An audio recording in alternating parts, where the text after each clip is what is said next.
If any of you are familiar with OSU Twitter, you're probably aware of an account known as OSU Anonymous. This account allows for people to express opinions about the game completely anonymously, which allows for people of any skill range to get their opinion out. Sometimes there are takes I agree with, sometimes there are takes I disagree with, and sometimes they're just the stupidest posts on the internet, in the best way possible. As much as I like this account, I feel as if it can be slightly difficult to truly capture the opinions of players at different skill ranges, and as a result, I wanted to change that. In this video, I want to interview several different players of different rank levels and ask them basic questions about the game to see how different people's perspectives are. None of these questions are absolutely groundbreaking, but I think that there will be some spice in some of the answers, since a lot of the questions are open-ended. At the end of this video, I'm going to collect the data and explain some of my observations so that we can get a better idea of where things were similar. One more thing, I'm cool with all of these players and they were gracious enough to come on the channel, so please stay positive and supportive in the comments. It makes me look good and it spreads a positive message. Thank you very much and enjoy the interviews.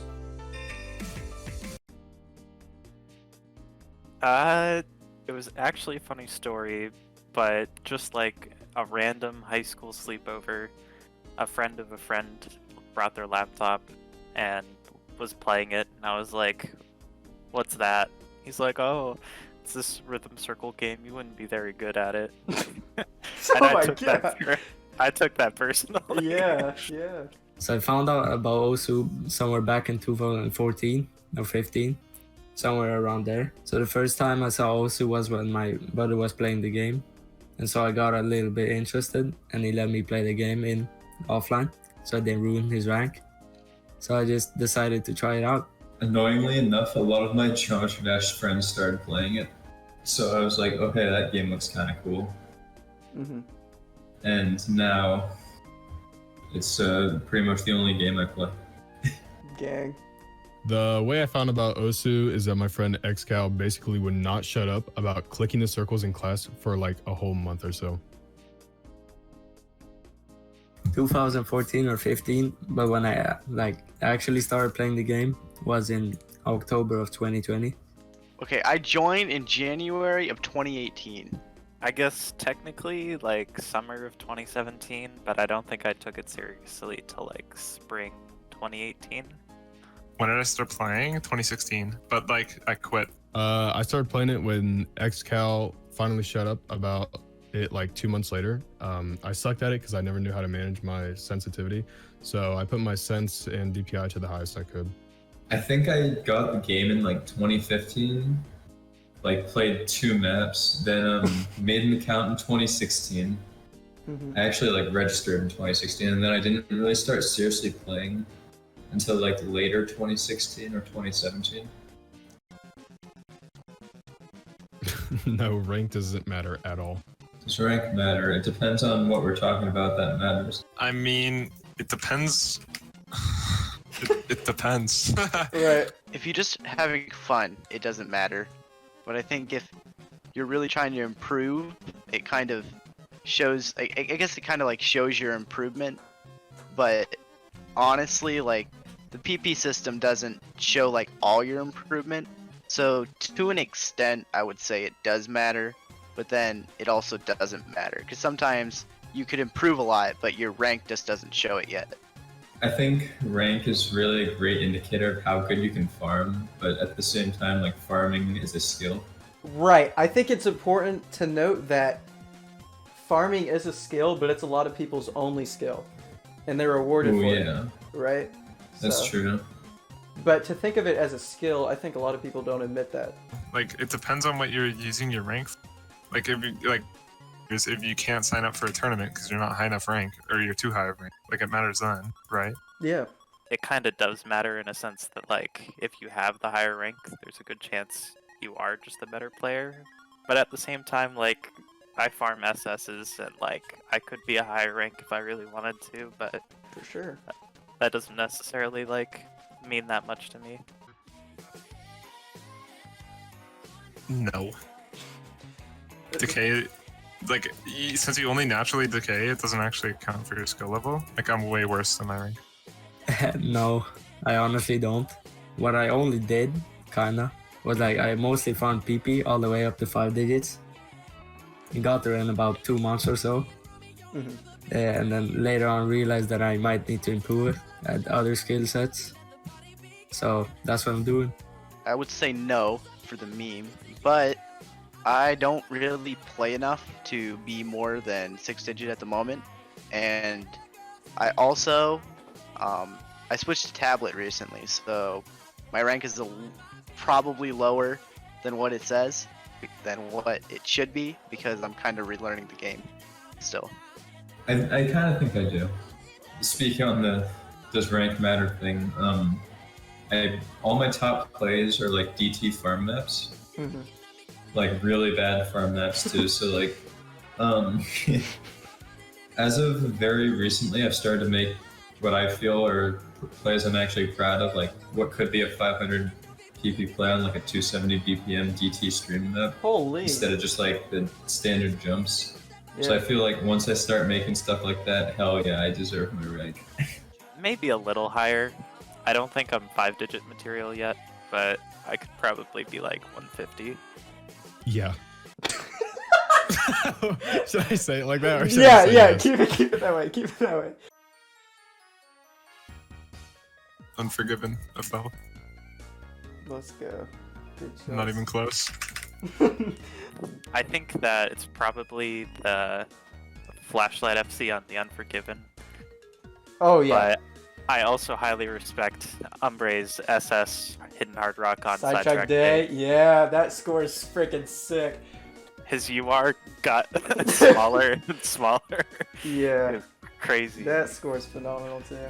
Ja_Babs score on Union.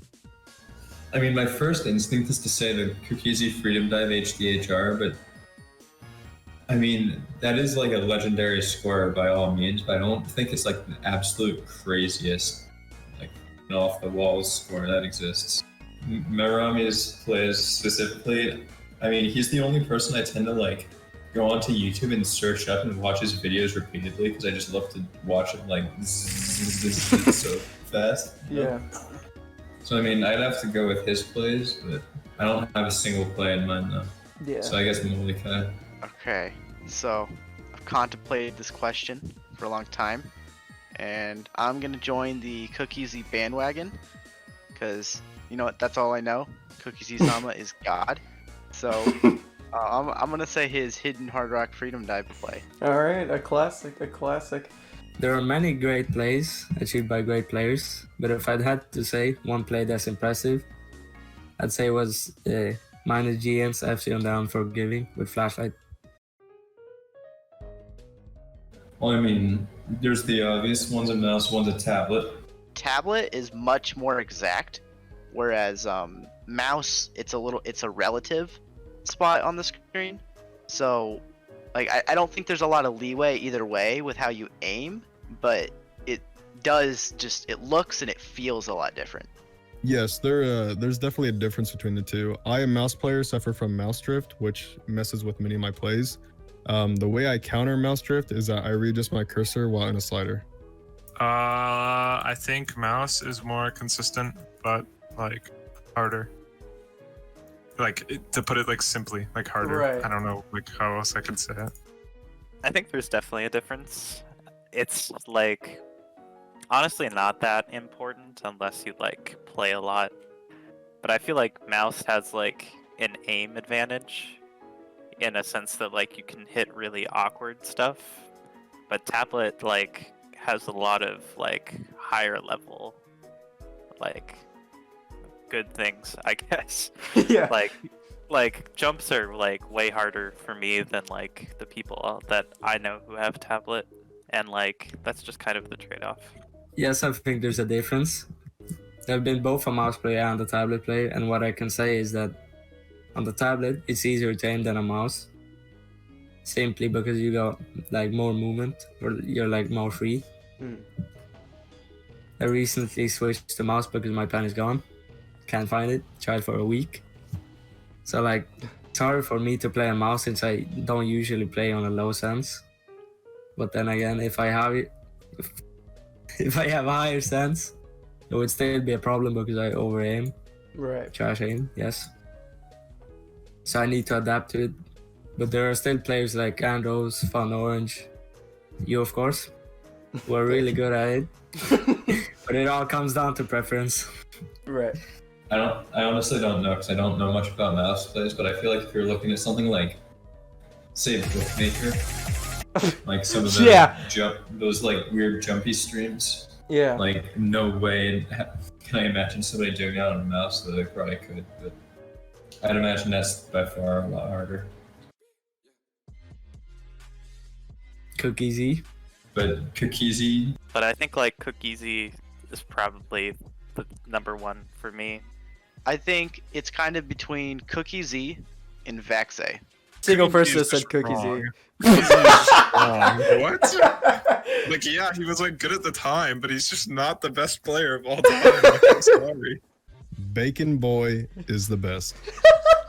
He's just so well known that like people that are like me who were getting into the game like see him as like this unbelievable player, and like even if he doesn't play anymore, like he's already cemented himself as like kind of the face of Osu in my opinion. Yeah. Cookiesy. Mm-hmm. As he was ahead of his time setting scores, people only being able to set a few years later. He was extremely dominant. he was the best of all time because I feel like he was just so far ahead of his time, and he was like so far ahead of his time for so long. Yeah. No, you know what? It's White Cat. He was number one for like 180 days or something stupid like. No, longer than that. No, He it was would have number been a one for- year. Yeah, like Yeah, almost a full yeah. year, I think. I'd probably give it more to Cookiesy than Vaxe, and that's just because he was way before his time, and Mhm. he was setting plays that were insane at least 7 or 8 years before anybody could even like touch those scores. Proof. Play more. Yeah. Because for 99% of people, that's going to be the answer. And then if it's not play more, which for most people it is, it's like play more efficiently, I guess. Which obviously, like anyone can do that. Play but for better. most- Yeah, just play better. Like not even kidding. Well, I mean, everybody says play more, which always helps, but pretty much always just what I did was play in the range, in like the map range of like getting all A's or B's, and just like bringing that up. So the first thing I would say is, depending on if you're gonna play with mouse or tablet, I'd pick one and just stick with it and play with that one thing all the time.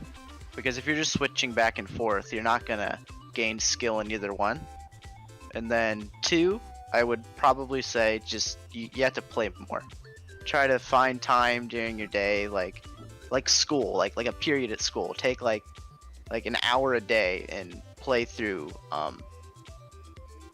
through some maps.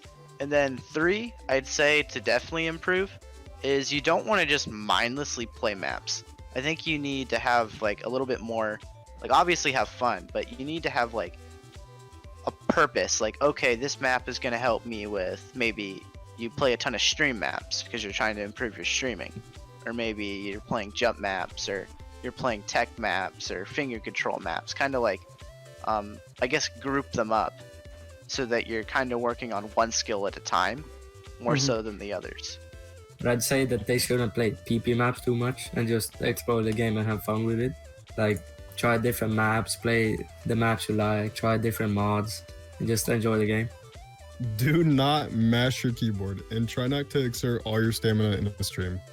If you want to like have long-term improvement, I don't think you should rush yourself. And what I mean by that is like, when I first got into the game, people were like playing 4 stars and 5 stars, and they were at like the same rank I was, and I just couldn't like hit anything. But they were all like, "Oh, I passed this 5-star map," and you know, it's like, if you want to like hit some really cool scores, I think that's a good way to go. But like, if you want to actually like learn the game, I think, you know, start off with like 1 or 2 star maps, and then like once you feel comfortable, like push it a little bit, but you know, don't go crazy and jump like a whole star ahead of where you have normally been playing.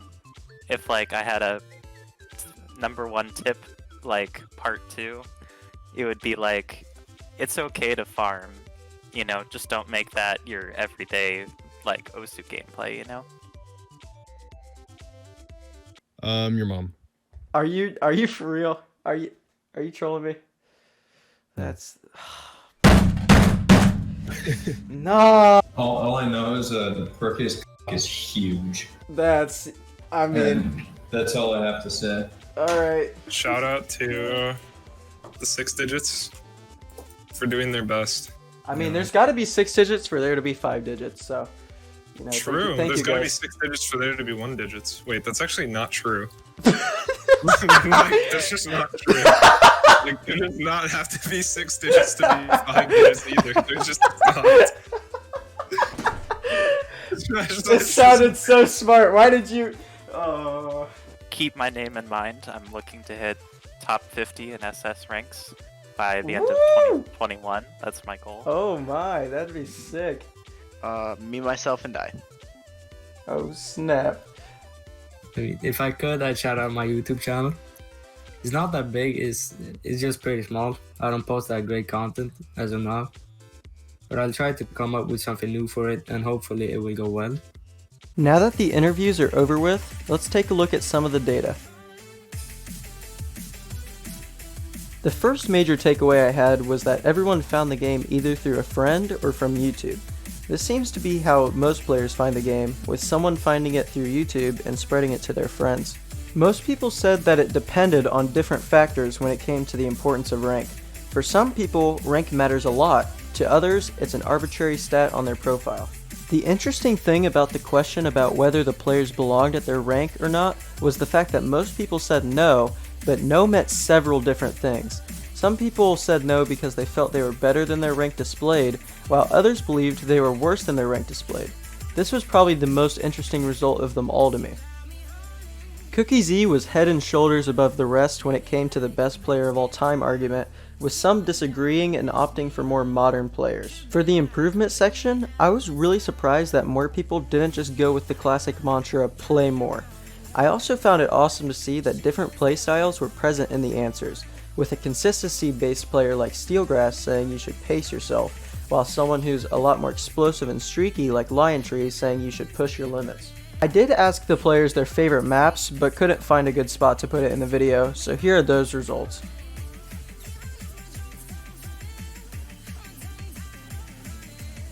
Well, I think that's it. This has been by far my favorite video project I have ever worked on, and I can't thank the players enough for coming on and doing the interviews. I'll link the players' profiles in the description, and in Phoenix's case, I'll link his YouTube. I highly encourage you guys to check them all out, as they were all super helpful people who chose to be a part of this project. I might answer these questions myself in another video if this video does well, but we'll have to see. If you made it this far in the video, a subscription would absolutely mean the world to me. Thank you all very much for watching, and see you next time.